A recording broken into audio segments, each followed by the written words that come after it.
Welcome back. Well, the moon represents a crucial stepping stone in humanity's quest to travel onwards to Mars and beyond, and Canada has a large role to play in the mission. Space expert and publisher Rob Godwin is back on Morning Live with more on Canada's Lunar Gateway missions. Good morning, Rob. Thanks for joining us. Morning, Bob. How are you?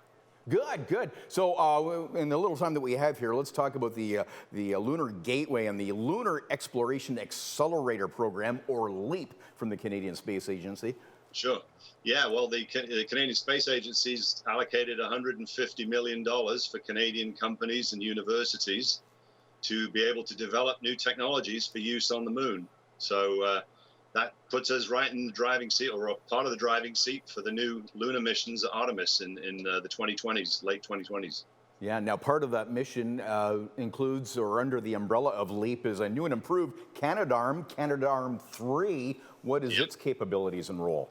Yeah, its role will be pretty much exactly the role that Canadarm2 played on the International Space Station. It'll be used for grabbing spacecraft for docking and bringing them in to bring supplies to the Gateway station, and also for allowing astronauts to get out there and do spacewalks and repair things.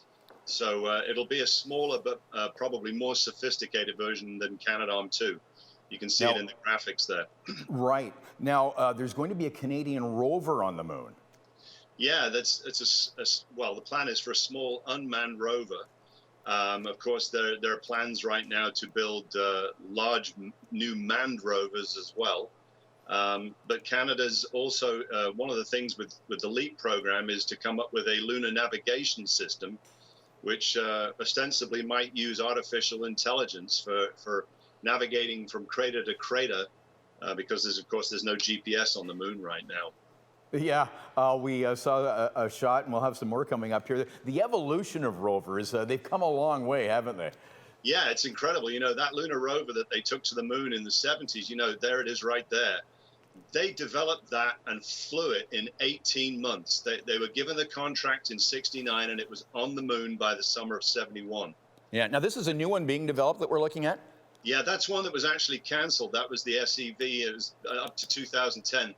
This one you're seeing now is the Toyota version that is being proposed, because the Japanese Space Agency is competing for that contract. And then in the US, General Motors and Lockheed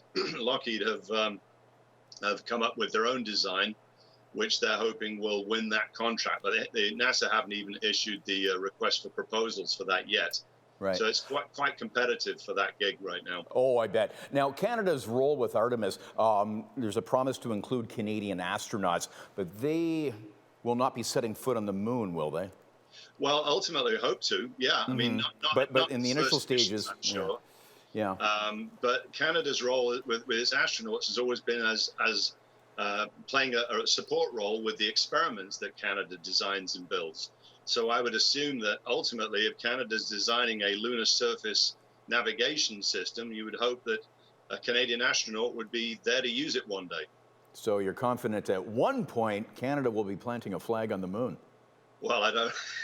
Yeah, I think there'll be a flag on the hardware and on the spacesuits. I don't know if anyone's just going to be sticking flags in the surface. The plan, of course, ultimately is to create a moon base, and what you're seeing right now is a brand new graphic that we created recently of the crater Aitken, which is on the very rim of the Aitken Basin, which is the largest impact crater on the moon, one of the largest in the solar system, and that's where they're hoping to build a moon base eventually, because there are parts of the Aitken Basin where the sun never shines, and so it would be totally black there all the time, and that's where you're going to find water, probably frozen. That's so what that makes it a prime candidate for a location.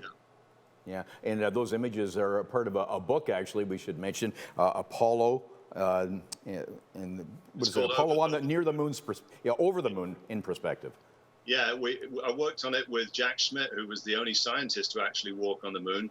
Ron Wells created all these amazing flybys, and we just put that out recently, and we've got Jack Schmitt narrating and explaining what you're seeing in some of the pictures. They're pretty cool. Fantastic. We've got to fly too, but we'll link up your website and social so people can get that book and find out more about Canada's lunar mission. Rob Godwin, good to see you again. Hey, Bob, one last thing. I just want to say you guys at CHCH have been doing an amazing job all through the pandemic. Oh, thank you. Thank you. And we're missing seeing your visits to studio, but we're going to get back to that point.